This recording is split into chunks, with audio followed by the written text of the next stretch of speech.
Buenos días nuevamente, hermanos y hermanas.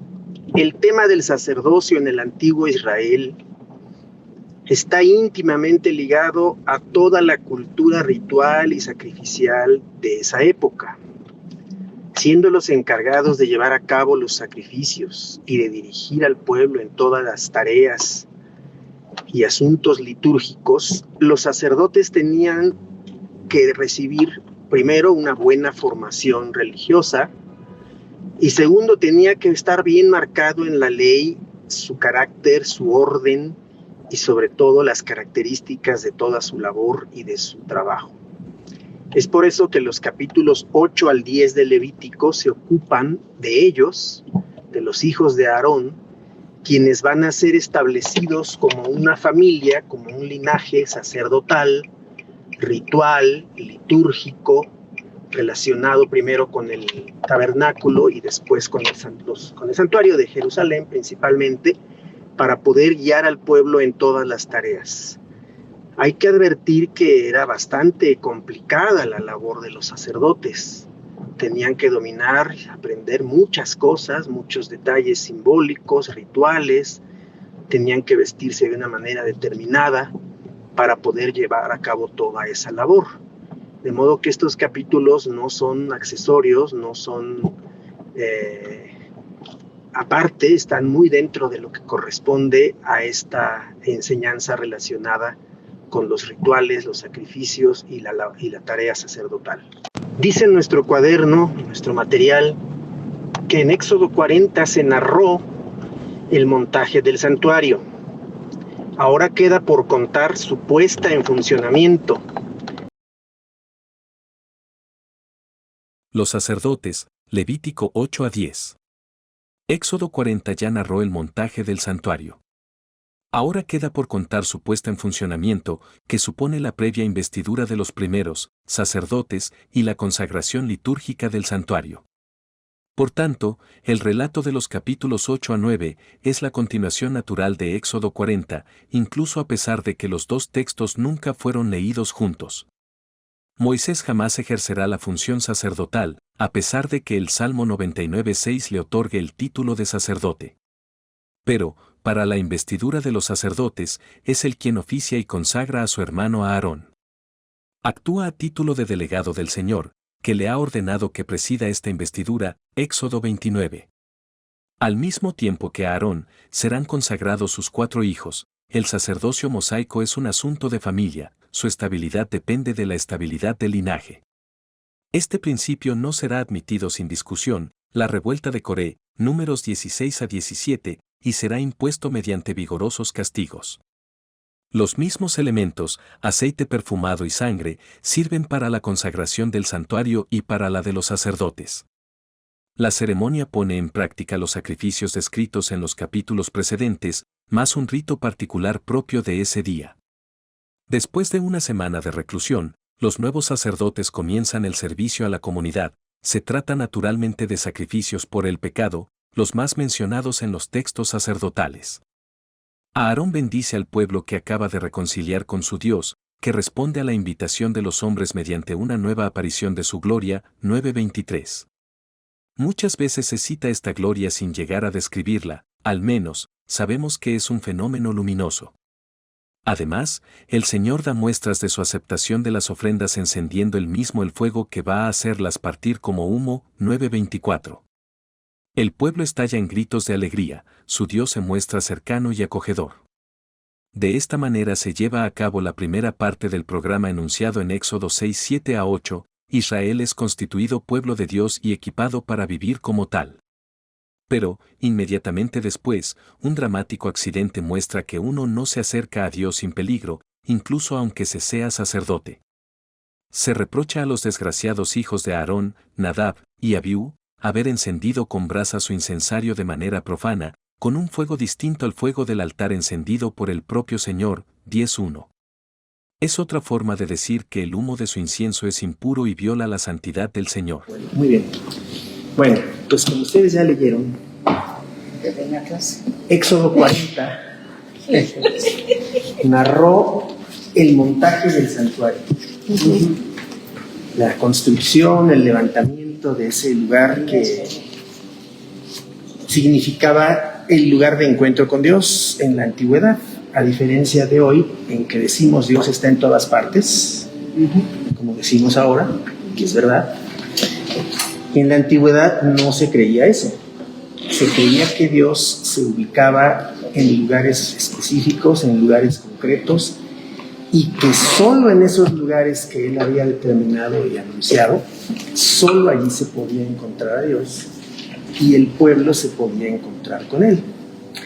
Estos capítulos 8 al 10 de Levítico son sumamente importantes porque van a marcar la ordenación, no de ordenación así formal, que también está, sino el orden sacerdotal que tenían que cumplir los hijos de Aarón.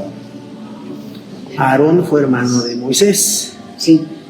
y a Aarón se le asignó, según el texto y según la ley, que su familia, sus hijos, fueran los encargados de el ritual del sacerdocio, del culto y la liturgia. Por eso el Éxodo 40 narró el montaje del santuario, y ahora, en estos 3 capítulos de Levítico 8 al 10, dice, se va a contar su puesta en funcionamiento, que supone la previa investidura u ordenación de los primeros sacerdotes y la consagración litúrgica del santuario. Eso que hacemos ahora de consagrar mesas, edificios, ¿qué más consagramos en la iglesia? Personas, consagramos instrumentos musicales, consagramos púlpitos, muchas cosas que consagramos ahora. No estamos muchas veces muy conscientes de que ese verbo, consagrar, significa hacer sagrado, dedicar para una cosa, una persona, un instrumento, ¿no? Un local, un lugar para el servicio a Dios, para el culto a Dios. Estos relatos de los capítulos 8 al 9 son la continuación natural de Éxodo 40. Y ven lo que dice al final del primer párrafo. Incluso a pesar de que los dos textos nunca fueron leídos juntos. Hay una separación ahí porque, los primeros 5 libros de la Biblia, los 5 libros del Pentateuco, Génesis, Éxodo, Levítico, Números y Deuteronomio, esos primeros 5 libros tienen historias diferentes en su redacción. No coincidieron hasta que ya se les juntaron cuando se armó todo el Antiguo Testamento, no coincidieron en el tiempo. Tienen una historia de redacción propia. Y tienen diferentes niveles, etapas, estratos, agregados, le quitaron, le pusieron, empezaron, fue una labor ardua de edición de esos textos. Por eso cuando se habla de esta cuestión, se maneja mucho y se habla de personajes, así que uno se los imagina haciendo ese trabajo como si se hiciera hoy, pero era muy diferente. Eran los llamados redactores, así como les dicen a los redactores de las redacciones de los periódicos. Eran los redactores que tenían ahí los rollos, los textos, quitaban, agregaban, completaban, hacían todo ese trabajo. Y estos textos, Éxodo 40 y Levítico 8 al 10, no fueron nunca leídos juntos. Apuntan a la misma realidad, se ocupan del mismo tema, pero no fueron leídos juntos. Algo que ya sabemos muy bien es que Moisés jamás ejercerá la función sacerdotal, a pesar de que el Salmo 99:6 le otorgue el título de sacerdote. Y se le otorga en ese salmo, se le otorga ese título, en el Salmo 99, versículo 6, se le otorga ese título por ser mediador. Ahora que murió el Papa Bergoglio, no se usa mucho, pero el debate que se abrió en muchísimos frentes tiene que ver con uno de los títulos que tiene el obispo de Roma. El título más formal que tiene este personaje, quien sea que lo encarne, es el de obispo de Roma. Ese es su puesto formal. Pero uno de los cargos o de los títulos que tiene, que por supuesto desde otras iglesias no se acepta así, es el de vicario de Cristo. Vicario, con B chica, vicario. Vicario es el sustituto. Vicario es el que sustituye, y en la Iglesia Católica casi todos los obispos, y especialmente de las diócesis más grandes, que hay muchas, en México hay muchísimas muy grandes, tienen uno o varios vicarios, que son sus sustitutos, sus ayudantes en realidad, pero los sustituyen cuando tienen que llevar a cabo alguna labor, alguna tarea, o están enfermos, lo que sea, y el vicario sustituye al obispo o al arzobispo. Entonces, el sacerdote, y ese es el punto crítico, olvidándonos de lo que acaba de pasar, Cristo mismo, ya desde el punto de vista del Nuevo Testamento, Cristo es el vicario de Dios, pero también es nuestro vicario. O sea, en la función sacerdotal del Señor Jesús, tan expuesta por la carta a los Hebreos, porque en otros libros del Nuevo Testamento no está tan claro eso, en Hebreos sí, Cristo es vicario de Dios y vicario de los hombres, porque nos representa, nos sustituye, y también representa a Dios. Entonces, Él está en medio, es un mediador, y por eso el Salmo 99:6 califica a Moisés como sacerdote, es decir, como mediador. Moisés y Aarón estaban entre sus sacerdotes, dice el Salmo 99:6. Samuel también invocó su nombre, clamaron al Señor por ayuda y Él les respondió. Y ahí se ve claramente que ellos, Moisés, Aarón, Samuel, eran intermediarios entre Dios y el pueblo, porque el sacerdote tenía esa labor intermediaria, que además era una labor de muy alto riesgo, sobre todo para el sacerdote principal, el sumo sacerdote. Esa tarea era de alto riesgo. ¿Que los acaban? Sí, porque si el sacrificio principal del Yom Kippur no era aceptado, el día de la expiación, pues como lo metían con el cordoncito, y si no salía, pues lo jalaban y ya salía muerto, porque no había funcionado, ¿no? De modo que era un trabajo de alto riesgo el sacerdocio. Pero para la investidura de los sacerdotes, dice, es él quien oficia y consagra a su hermano Aarón. O sea, Moisés hace eso.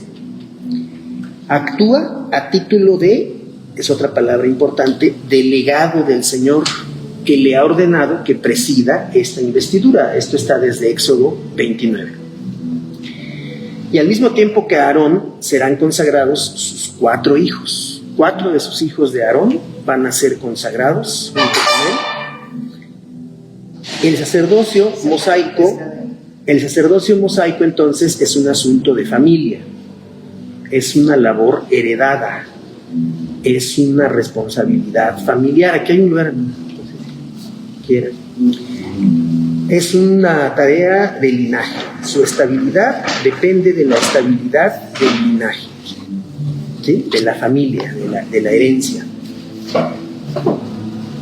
Este principio no será admitido sin discusión. En Números 16-17 hubo una protesta en contra del liderazgo de Moisés y también de su hermano. Hubo otra también en que los dos se opusieron a Moisés. El propio Aarón y su hermana Miriam también se le opusieron a Moisés, se le alzaron, ¿no? Y la cosa terminó, en el caso de Coré, que se menciona acá, la revuelta de Coré, esa terminó muy mal. La de Aarón y Moisés también, pero se corrigió un poco la reacción. ¿Por qué no nos hace el favor de solicitarle a la secretaria? Yo voy. Sí. Gracias. 2 boletines más. Gracias. Mediante vigorosos castigos será impuesto ese sacerdocio. Es un sacerdocio mosaico y como bien se llama este libro que estamos revisando, es el libro de Levítico, pues tiene que ver con la familia de Leví. Hay una frase muy bonita que ustedes se van a recordar seguramente, cuando a las 12 tribus de Israel, que también sería bueno hacer el ejercicio de recordar los nombres, ¿no? De las 12 tribus de Israel, es un buen ejercicio recordar, así como recordamos los 10 mandamientos y tantas cosas. Sería bueno hacer el ejercicio de recordar los 12, pero no lo vamos a hacer ahora. Hay una frase muy bonita, porque a cada tribu se le va distribuyendo la tierra, se le va dando un territorio, y cuando le toca dárselo a Leví, a la familia, a la tribu de Leví, Dios le dice: no, a ti no te corresponde la tierra, yo soy tu heredad, le dice Dios a Leví. Eso es precioso. Es una cosa que dice uno, caramba. Dios tiene unos momentos muy entrañables, tiene unas cosas que dice uno, bueno, y estamos en el Antiguo Testamento, hay que subrayarlo. Son momentos de revelación de su voluntad, de sus sentimientos, de sus planes. Por favor, gracias. Muy amable, hermana, le agradecemos mucho. Eso que Dios hace con la tribu de Leví, estamos recordando, hermana, cuando le dijo Dios a Leví, después de repartir la tierra a todas las demás tribus, a Leví le dice, tú no vas a tener tierra, yo soy tu heredad. Es un momento, imagínense qué sintió todo ese linaje cuando sabía eso. Digo, era lo uno por lo otro, ¿no? No tenían patrimonio, estaban repartidos por toda la tierra. Y no hay que olvidar que el sacerdocio levítico de la familia de Leví, al estar distribuido por el territorio de la tierra, de la promesa, no estaban solamente ociosos. O sea, no era de que se fueran a vivir a algún lugar apartado o algo, no. Los sacerdotes de la familia de Leví se ocupaban en los otros santuarios que había. A veces se nos olvidan los otros santuarios que había. A mí siempre me ha gustado comparar eso con nuestros santuarios que hay aquí en México. Digo, nos ayuda la comparación, porque había santuarios muy favorecidos. Y esos santuarios eran muy antiguos, por ejemplo el de Betel, donde Jacob vio a Dios, y soñó las escaleras aquellas y toda esa historia, ¿no? Allá hay un santuario. El santuario de Silo es otro. El santuario que después los samaritanos van a reconocer como el más importante. Y así había muchos santuarios. A mí me gusta comparar eso con los santuarios, que aunque uno no participe de ellos, pues ahí están en México, ¿no? Y que tienen muchísima presencia religiosa y una importancia regional y un orgullo regional importantísimo. San Juan de los Lagos, Sí. Uquila, Chalma. Esos son los santuarios regionales que tienen su propio público, su propia importancia, ¿no?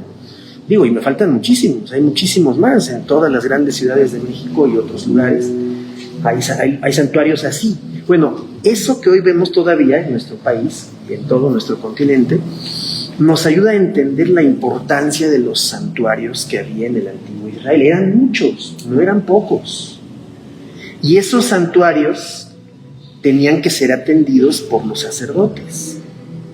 Por eso cuando encontramos al padre de Juan el Bautista, que era sacerdote, el padre de Juan el Bautista era un sacerdote de segunda o de tercera categoría.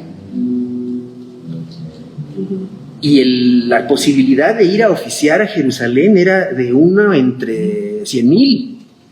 Se hacía un sorteo para ver quién de la provincia, de los sacerdotes de provincia, le tocaba ir al santuario principal de Jerusalén. Y el libro del Evangelio de Lucas nos cuenta que le tocó en suerte, literalmente, le tocó en suerte ir al santuario, al templo de Jerusalén, y creo que fue la única vez que le tocó en su vida, para oficiar en el templo, porque los otros santuarios, vamos a decir de provincia, eran menos importantes para toda la representación nacional, pero regionalmente eran muy importantes. Cuarto párrafito. Los mismos, diga. Como ahora, ¿Qué? Bueno, que vemos, en la Iglesia Católica, que hay santuarios en los que no van así cualquier sacerdote, como que tienen que ser obispos. ¿Viene desde ahí? ¿O a qué se les ocurrió? Es parte normal, digamos, de los estamentos o de la burocracia religiosa. Es como una cosa normal, no es que se copie directamente, pero sí lo recuerda, porque a fin de cuentas en esa iglesia pues se sigue considerando al ministro de culto, se le sigue considerando sacerdote, Sí. intermediario, muy responsable de la vida religiosa de su diócesis, bueno, de la parroquia en este caso, ¿no? Entonces sí, pero sí se parece mucho, es muy parecido. Que tiene que llegar el señor obispo. Sí, claro, sí, Dios sí, consagrar, no sé qué, pero O incluso, por ejemplo, el santuario del Tepeyac tiene su propio estatus por separado, pero en los grandes eventos y principales y demás, pues tiene que venir el arzobispo primado de México y él llega porque ese lugar está dentro de la arquidiócesis de México. Entonces, ¿quién es el arzobispo primado de México? Pues el de la capital. Pues él tiene que ir a hacer los oficios ahí. Cuarto párrafo, entonces. Sí, todavía. Los mismos elementos, aceite perfumado y sangre, los mismos que se han usado hasta aquí en estos primeros 7 capítulos de Levítico, sirven para la consagración del santuario y para la de los sacerdotes. Los mismos elementos que se estaban usando para los sacrificios se van a usar ahora también para establecer, para consagrar el santuario y a los sacerdotes. La ceremonia pone en práctica los sacrificios descritos en los capítulos precedentes, más un rito particular propio de ese día. Después de una semana de reclusión, de estar encerrados, los nuevos sacerdotes comienzan el servicio a la comunidad. Se trata naturalmente de, y vean cómo está con guioncitos ahí, sacrificios por el pecado, los más mencionados en los textos sacerdotales. Y aquí hay que hacer otra explicación de 2 minutitos rápidos. Las 4 grandes tradiciones que le dieron forma al Antiguo Testamento, son casi 5 grandes tradiciones, de esas 4 o 5 grandes tradiciones que le dieron forma al Antiguo Testamento, 3 son las más importantes que tienen que ver con estos libros, que es la tradición yavista, la que le llama a Dios Yahvé, la tradición eloísta, que le llama a Dios Elohim, el nombre plural, la terminación im, y la tercera es esta que estamos viendo acá, que es la gran tradición sacerdotal. Esos 3 bloques de tradiciones le dieron origen al Pentateuco completo, y obviamente el Levítico, por las características que tiene, prácticamente completo el libro del Levítico pertenece a esa tradición. Pero esa tradición también intervino en la elaboración del Génesis, también intervino en la elaboración del Éxodo, intervino en la elaboración de Números. Deuteronomio se cuece aparte. Deuteronomio es una tradición separada, que se llama incluso así, la tradición deuteronomista, y eso que es el 5.º libro, ¿no? Sí. Génesis, Éxodo, Levítico, Números. Deuteronomio es aparte. Con Deuteronomio empieza otra tradición que se sigue con Josué, Jueces y esos libros históricos, pero empieza con Deuteronomio. Entonces por eso son 4 o 5 grandes tradiciones, pero estas 4, yavista, eloísta, sacerdotal y deuteronomista, ¿sí? Si quieren las vuelvo a repetir. Deuteronomista entra en las 5 que mencioné. Entra en las 5 porque con el Deuteronomio se cierra el Pentateuco. Pero el Deuteronomio cierra el Pentateuco, pero abre otra tradición. Es muy interesante el Deuteronomio. El Deuteronomio cierra el Pentateuco, es una de las 4 o 5 tradiciones, pero el Deuteronomio por separado empieza otra tradición diferente que va a continuar con Josué, con Jueces, con Samuel, con Reyes, no con Crónicas, porque Crónicas es otra tradición diferente, ¿sí? Pero no nos compliquemos la vida. Aquí estamos con la tradición sacerdotal. Por eso dice aquí los más mencionados en los textos, ¿qué? Sacerdotales. Aarón, bueno, vamos a ver los primeros versículos, capítulo 8 todavía, podemos aguantar un poco. Entonces el Señor le dijo a Moisés: trae a Aarón y a sus hijos junto con sus vestiduras sagradas. Por delante van las vestiduras. Eso que ahora no nos gusta en absoluto a los evangélicos, de las vestiduras rituales, ¿no? Cuando nos ponemos la estola, ¿qué nos dicen? Que para qué es esa bufanda. Como si estuviéramos usando una bufanda de algún equipo de fútbol. ¿Para qué usa usted esa bufanda en el culto? No es bufanda. La estola. ¿Sí saben ustedes el significado de la estola, verdad, todos? No. ¿No? ¿No? La estola representa la toalla que usó el Señor cuando lavó los pies. El día tradicional de Jueves Santo. Eso representa la estola. Es un símbolo de servicio humilde a Dios y que se lleva a cabo para cumplir las tareas que la Iglesia le... La que usan los sacerdotes. También, sí, también. Pero hay que distinguir entre la estola, que es de uso muy antiguo, y el cuello clerical, que hay camisas normales que se cierran y adentro, cuando se cierra acá, se mete una tirita de plástico color blanco. Ese cuello clerical se inventó adentro del protestantismo, no es de origen católico. El cuello clerical así chiquito, blanquito, que se pone en la camisa y se cierra, es de origen protestante, no es de origen católico. La estola es muy antigua. La estola que se pone acá cuando el sacerdote se voltea, se acerca y se coloca la estola para hacer la ceremonia correspondiente. La estola viene de ahí. El simbolismo que tiene es por la toalla que usó el Señor Jesús cuando lavó los pies de sus discípulos. De modo que sí tiene un simbolismo importante. No se trata de imponer su uso de manera obligatoria, ni mucho menos. Que secó sus pies, ¿verdad? Sí, él estaba lavando los pies y se secaba y secaba los pies de las personas a las que lavó. Pero es un símbolo de humildad en el servicio. Eso es lo que representa la estola. ¿Qué iba a decir, hermana? La cosita esa señala que hay una diferenciación en la persona que lo porta. Una diferencia. Porque otra cosa es la toga. La toga es aparte. La toga, la función que tiene la toga es diferenciar el uso habitual, porque la gente trae abajo su ropa normal. Los sacerdotes católicos también traen abajo la ropa normal, sus zapatos normales y todo, o tenis incluso. Pero encima, al ponerse la toga, es formalizar el acto litúrgico. Bueno, aquí ya están las vestiduras sagradas. O sea, no hay para dónde hacerse con el texto de Levítico. Vestiduras sagradas, y que es lo primero que se menciona. Luego el aceite de la unción, el becerro para la ofrenda por el pecado, los 2 carneros y la cesta con el pan preparado sin levadura, y convoca a toda la comunidad de Israel para que se reúna a la entrada del tabernáculo. Esa es la presentación formal. Estos 3 versículos de Levítico 8 es la presentación formal de Moisés para establecer el sacerdocio. Es un acto de ordenación propiamente. Aquí uso otra palabra, ¿no? Consagración, establecimiento, ¿no?, de la función sacerdotal.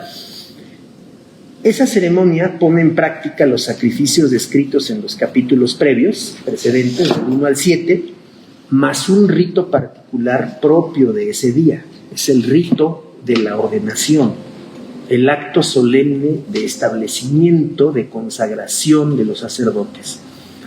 Aarón bendice al pueblo, ese es el 5º párrafo, que acaba de reconciliar con su Dios. Y ustedes se saben de memoria la bendición aarónica, ¿verdad? Todo el mundo se sabe la bendición aarónica. ¿Quién la dice de una buena vez? ¿Cómo? Que el Señor te bendiga y te cuide. Exactamente. Que haga resplandecer su rostro. Números 6. Que haga resplandecer su rostro sobre ti y tenga de ti misericordia. ¿Sí? De la paz, ¿no? Sí, número 6. Sí, número 6. Mire, esta es la foto del pastor Emanuel. Él sí usa luego Sí, él es fan de esas cosas. Sí. Él es fan. Sí, yo lo veo mucho en los sacerdotes. Sí. Entonces, su cuello clerical. Número 6, del 22 al 26, 27. Que el Señor te bendiga y te proteja, que el Señor sonría sobre ti, dice acá, y sea compasivo contigo, que el Señor te muestre su favor y te dé su paz. Esa es la bendición sacerdotal. ¿Sí? Bien, es la bendición llamada aarónica, porque el Señor le dijo a Moisés, diles a Aarón y a sus hijos que bendigan al pueblo de Israel. Ahora, si estamos viendo que esto aparece en el libro de los Números, es porque se fue avanzando en esta definición de todas las prácticas formales que debía de hacer el sacerdocio, y una de ellas era la bendición, darle la bendición al pueblo, ¿sí? Pero como ya hemos tratado de explicar acá y lo seguiremos haciendo, aquí decimos oración final y bendición porque solicitamos la bendición. El ministro de culto no imparte bendiciones a nadie, solicita a Dios que Él la imparta. Le pedimos al pastor que nos dé la bendición. No, el pastor no va a bendecir a nadie, ni pastor, a nadie. Nadie bendice a nadie. Nos podemos bendecir entre nosotros, sí, como pueblo y demás, pero que Él solo pase y nos dé la bendición, no. Cualquiera puede pasar y leer esos versículos de Números, es la bendición del Señor para el pueblo. Digo, ya nos hemos acostumbrado a eso, pero no es tan exacto. Solicitamos la bendición de Dios, ¿no? Bueno, entonces muchas veces se cita antes, que responde a la invitación de los hombres. Eso es precioso también. ¿Cómo responde el Señor? Responde a la invitación de los hombres mediante una nueva aparición de su gloria. 9:23. Aquí lo estamos brincando, pero no importa. 9:22, desde el 9:22, ¿qué dice? Entonces Aarón levantó las manos hacia el pueblo y lo bendijo. Aquí todavía no aparece la bendición del número 6. Estamos en Levítico. Después de presentar la ofrenda por el pecado, la ofrenda quemada y la ofrenda de paz, 3 ofrendas. Por el pecado, la quemada y la de paz, se bajó del altar. Luego Moisés y Aarón entraron en el tabernáculo, los dos, y cuando salieron volvieron a bendecir al pueblo. Ahí Moisés se le une a Aarón y la gloria del Señor se apareció a toda la comunidad. Un fuego ardiente salió de la presencia del Señor y consumió la ofrenda quemada y la grasa que estaba sobre el altar. Cuando los israelitas lo vieron, ¿qué hicieron? Gritaron de alegría y se postraron rostro en tierra. Es un acto impresionante, solemne. Y hay una teofanía, porque esto es una teofanía, es la gloria de Dios manifestándose ante el pueblo, y como dice aquí muy bien, el Señor responde ¿cómo? Mediante una nueva aparición de su gloria. La gloria de Dios en el pensamiento judío también se ha personificado. Es la Shekinah, es la presencia de Dios, es la gloria de Dios, es la cercanía de Dios, es Dios con nosotros, es el Emanuel de la época. Dios está con nosotros, Dios nos acompaña, Dios nos responde, Dios ya quemó la grasa, Dios ya quemó todo lo que se ofreció. Y viene esa gloria, viene ese fuego, se manifiesta y el pueblo lo vio. ¿Y qué hizo? Estalló de alegría, de júbilo por lo que Dios estaba haciendo ahí con ellos. Es una teofanía, es una manifestación de Dios visible. Es como la zarza ardiente, donde Dios habla con Moisés y le dice: estás en tierra santa, quítate las sandalias, etcétera, ¿no? Y está escuchando Moisés la voz de Dios. O sea, eso es como es una manifestación de lo sagrado en su máxima expresión. Es una manifestación de lo santo, así como se diferenciaba tanto en la antigüedad lo sagrado y lo profano. Aquí termina lo sagrado y en esta línea empieza lo profano. Así como se hacía eso de minucioso y de exacto, aquí lo estamos viendo con toda claridad. Lo sagrado está en medio del pueblo, adentro del santuario, pero el pueblo sí ve la gloria de Dios. Y hay que recordar cuando el Señor Jesús no se refiere a eso, pero Él tiene en la mente eso. No te he dicho que si creyeres verás la gloria de Dios. Se refiere a esto. Ya no sucedían esas cosas en la época del Señor, esto así de que vieran la gloria de Dios, así ya no sucedía. Pero la frase del Señor está calcada del Levítico. No te he dicho que si creyeres verás la gloria de Dios. No, el Señor ahí es como, o sea, está muy apegado a su tradición religiosa y espiritual y da una gran lección. Cada vez que sentimos o experimentamos una bendición de Dios, simbólica y espiritualmente estamos viendo la gloria de Dios, aunque no esté la teofanía ahí. Pero cuando uno siente esa manifestación de lo que Dios hace en nuestra vida, de tantas maneras, tantas, que nos libra de algo, que salimos de una enfermedad, que recibimos una gran bendición, una gran cosa, algo que no iba a salir bien, sale bien, en fin, tantas cosas que nos suceden. A eso se refiere el Señor. No te he dicho que si creyeres verás la gloria de Dios. Y la vemos. Y digo, ellos fueron más dichosos, no sé si más dichosos, pero por eso estallaron de júbilo, ¿no? Digo, vieron algo que era sobrenatural, era la fusión entre lo sagrado y lo profano. Hay otros momentos en que le dicen a Moisés, no, tú vete a tratar con él, porque si nosotros nos acercamos nos va a fulminar. No, tú ve con él. Y entraba Moisés en la nube y se quedaba días o semanas enteras ahí, y el pueblo esperaba abajo. Y el pueblo dijo, no queremos estar ahí porque nos va a fulminar. Bueno, el pueblo estalla en gritos de alegría, claro, su Dios se muestra cercano y acogedor. No es un Dios distante, es un Dios cercano. De esta manera se lleva a cabo la primera parte del programa enunciado, no anunciado, enunciado en Éxodo 6, 7 y 8. Israel es constituido pueblo de Dios y es equipado para vivir como tal. Es bonito este verbo. Dios equipa a su pueblo para vivir como tal. Y terminamos. A pesar de la tardanza, vamos a alcanzar a concluir.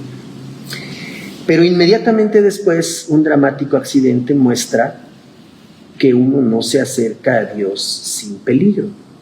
De lo que estamos hablando. En esa época. Hoy, cuando decimos y creemos que Dios está en todas partes, pues ya no hay riesgo de que lo sagrado nos fulmine. Eso ya no sucede. Y sin embargo, la antropología dice que sí hay peligro, espacios, situaciones, algo que puede ir más allá de eso que habitualmente vemos, ¿no? Pero digo, es ya más bien extraordinario, prácticamente no está visible, presente. En algunas iglesias cristianas, y de manera muy inconsciente, no negativamente lo digo, sin darse cuenta, se apela o se recurre inconscientemente a esa visión de lo sagrado que tiene que ver, por ejemplo, con el tabú. El tabú es aquello que estaba expresamente prohibido, y el Antiguo Testamento está lleno de tabúes. Prohibido esto, prohibido aquello. El árbol del bien y del mal en el Edén era un tabú. No debes de acercarte ni tocarlo, y mucho menos comer de su fruto. Está prohibido. El tabú está asociado con prohibiciones. Pero ese es un tema muy espinoso, complicado y demás. Uno no se acercaba a Dios sin peligro, incluso aunque se sea sacerdote. Se reprocha a los desgraciados o desdichados hijos de Aarón, Nadab y Abiú haber encendido con brasas su incensario de manera profana. Sí, porque 8 y 9 muy bonitos, pero en el 10 se viene el accidente. Las traducciones no dicen accidente, dicen pecado. Nadab y Abiú, hijos de Aarón, pusieron carbones encendidos en sus incensarios y encima esparcieron incienso.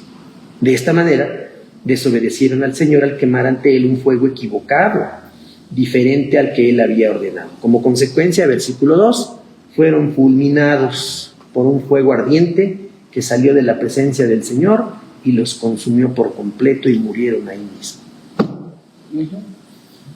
O sea, estaba la manifestación esta con la que termina el capítulo 9, la parte positiva del encuentro entre lo sagrado y lo profano, y en el 10.1 se viene este accidente y se reprocha a estos dos hijos de Aarón que hicieron mal con el encendido y fueron fulminados. Es otra forma de decir que el humo de su incienso es impuro y viola la santidad del Señor. Se violó la santidad de Dios. Y al violar la santidad de Dios, pues quedaron expuestos y ahí se quedaron. O sea, el texto de Levítico no deja de ser aleccionador en muchos sentidos. Digo, estamos tan emocionados viendo cómo acaba el capítulo 9, ¿no? Y empieza el 10 y estos señores se equivocan, fallan y lo sagrado los fulmina. Lo mismo que le pasó a aquel pobre hombre que quiso evitar que el arca se destruyera, ¿se acuerdan? Ahí va rebotando el arca en el camino y dice, no, la voy a detener porque se va a romper. La toca y cae fulminado. A eso le llamaba este señor alemán Rudolf Otto, a eso le llamaba la repulsión hacia lo sagrado. Cuando el pueblo decía, ve tú porque a nosotros nos va a pasar eso. Entonces el pueblo veía eso y decía, no, qué bueno que no somos levitas. Y eso... Era también miedo. Sí, era un pánico, era un temor. Por eso lo que estudia este señor acerca de la diferencia entre lo sagrado y lo profano, ¿no? Cómo lo santo produce atracción, pero también produce repulsión. Precisamente por eso. Y aquí el texto está plagado de esas cosas en esa época. Hay muchos momentos en los que eso está a punto de suceder. A veces no sucede, pero cuando sucede, se viene la tragedia. Y ahí quedaron pobres estos dos hijos de Nadab y Abiú. Cerramos con lo que usted va a decir. No, le voy a preguntar. ¿Sí? Dijo que las corrientes, la yarista, eloísta, la tradición sacerdotal, deuteronomista.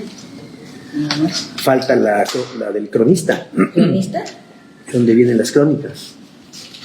Esa es otra tradición. Cuando habla de los escritores que están formando los textos. Los textos. ¿Habla de los escribas o eso? Eran escribas propiamente, ya desde ahí estaban con esa función, pero dentro de la gente que podía escribir, que sabía leer y escribir en la época, que no toda la gente podía, era gente que se había especializado en eso, se dedicaba exclusivamente a eso. Eran copistas, eran transcriptores, transcribían los textos, se la pasaban pegados a los rollos. Era una especialización ya después dentro del sacerdocio mismo también, pero podía haber, y de hecho hubo muchísimos escribas que no eran levitas. Sí, porque sobre todo después del exilio en Babilonia, cuando surgió la sinagoga, pues la gente ya no había, bueno, sí había familias sacerdotales, pero ya no estaba el templo. Entonces surge la sinagoga y en la sinagoga se realiza todo eso. Así es, pues vamos un punto porque si de por sí llegamos tan tarde, no vamos a ir.